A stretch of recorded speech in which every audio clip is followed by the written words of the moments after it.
خليني احكي لك حدوته، لو فهمتها كويس فانت هتفهم كتير جدا عن الاساسيات اللي انت لازم تكون فاهمها وعارفها كويس عن الاداره. خلينا نتخيل مع بعض ان احنا عندنا 10 اشخاص.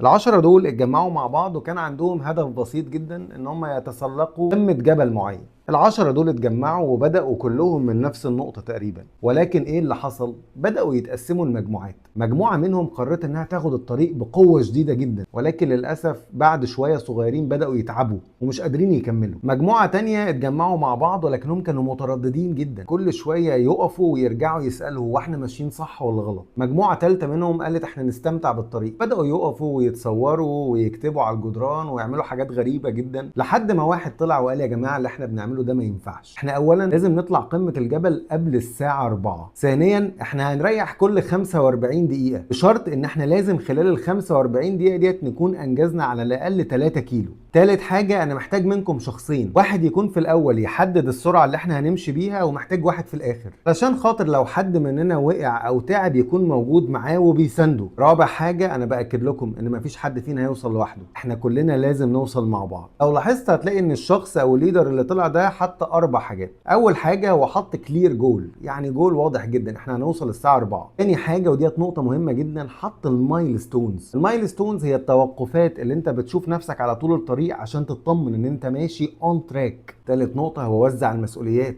خلي الواحد تقف قدام واحد تقف ورا كلنا مع بعض. رابع حاجة هو اتأكد ان المجموعة نجاحها اهم بكتير جدا من نجاح اي فرد. اللي انا بقوله لك ده بيتسمى كده حاجه اسمها مانجمنت باي اوبجكتيف. مانجمنت باي اوبجكتيف بيجاوب على سؤالين، احنا محتاجين نوصل فين؟ تاني سؤال ايه العلامات اللي احنا لازم نشوفها طول الطريق عشان نطمن ان احنا ماشيين اون تراك؟